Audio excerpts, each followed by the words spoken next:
On the news headline, opposition dismiss impeachment notice against Fubara. Senate dismisses arrest claims by Senator Natasha.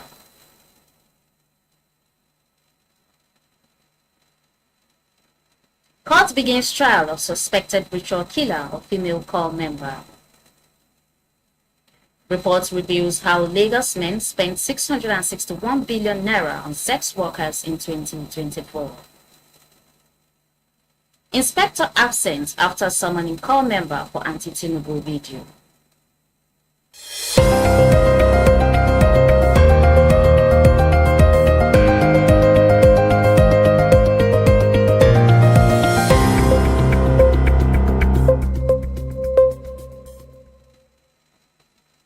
Hello and welcome to Leadership TV. I am Nefisat Abdurrahman.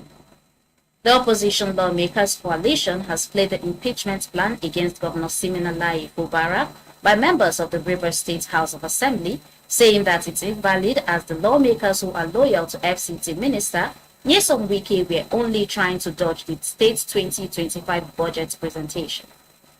The opposition federal lawmakers, in a statement by their spokesperson, Honorable Ikenga Igbochinyere, knocked the state's lawmakers, urging Rivers people to ignore their latest antics.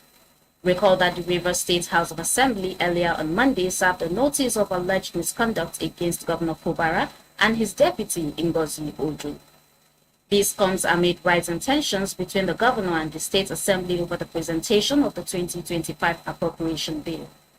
In a later dated March 13, 2025, an address to Speaker, retired Honorable Martins Amebule, Governor Fubara had expressed his intention to present the budget on March 19, 2025, or any other day within the month after being allegedly locked out of the assembly earlier last week.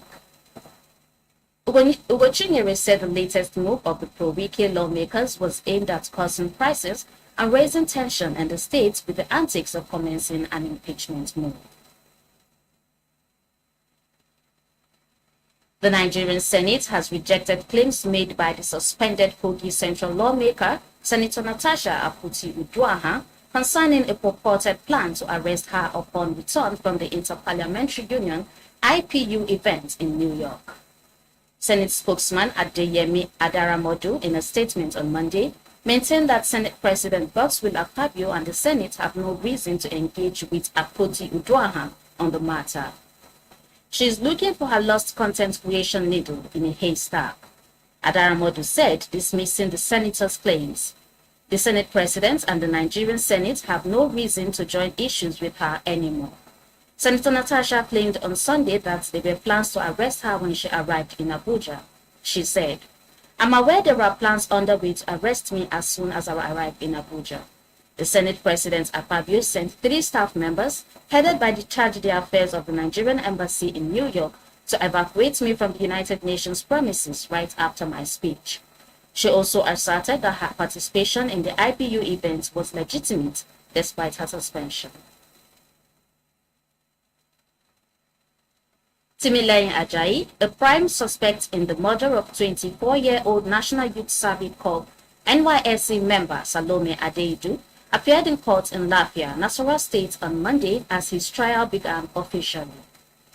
Leadership TV recalls that Timileyin, who was arraigned in January before Justice Simon Aboki of the High Court of Justice in Lafia, the state's capital, pleaded not guilty to the murder of late Miss Salome Adaidu, whose severed head was found in his possession. Other parts of her dismembered body were found in his residence during a search by security operatives. Ajayi was arraigned on a 1-count charge of culpable homicide punishable with death, contrary to Section 221 of the Penal Code of the Northern Nigeria. The court, however, adjourned the case, scheduling the trial to continue from March 17th to March 20th. Still on the news, men in Lagos State spent an estimated 661 billion naira on transactional sex in 2024, according to a survey report. The findings, published by MO Africa Co., an advisory firm that leverages data to provide solutions across businesses and governments in Africa, shed light on the scale and complexity of the largely underground industry that thrives despite legal and societal constraints. According to the report, 329 billion naira went directly into the hands of sex workers. Men spent 117 billion naira on gifts alone, 83.6 billion naira on entertainment, and 66.9 billion naira on hotels and shotlets. The demand for sexual enhancers and stimulants also created a 16.7 billion naira market, with another 16.7 billion naira spent on substances and social vices. The study surveyed 20 local government areas of Lagos State, capturing insights into spending patterns, social dynamics, and the market ripple effect on other industries. With approximately 3.1 million sexually active men aged 20 to 69 in Lagos, the report estimated that 1.86 million of them engage in transactional sex throughout the year.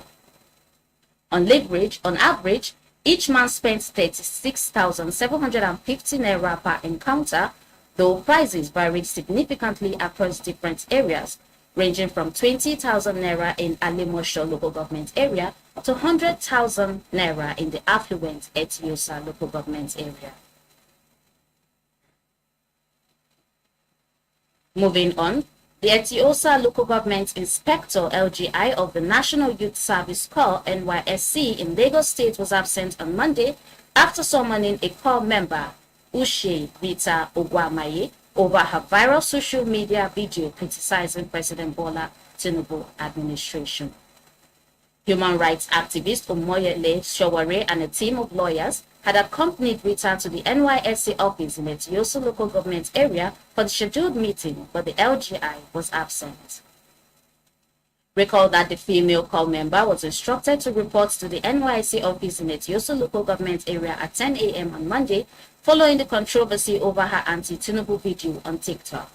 However, upon arrival with Sowore and her labor representatives, the NYSC inspector who issued the summons was nowhere to be found.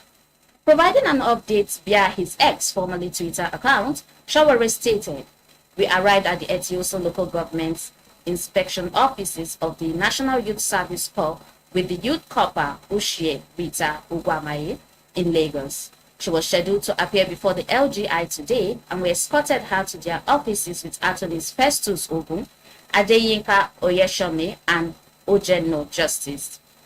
Before the LGI official had absconded, failing to show up throughout our stay." Leadership TV reports that Rita found herself at the center of controversy after posting a video on TikTok under the handle @Talk to Raye, in which tearfully criticized the rising cost of goods in Nigeria and labeled Tinubu a terrible person.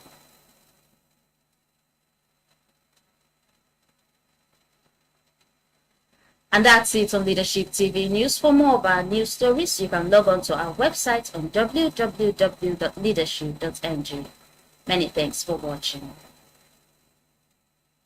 Thank you for watching. For sponsorship and advert placements, please contact 080-3688-6158. Last Word Leadership Podcast Studio. You have the last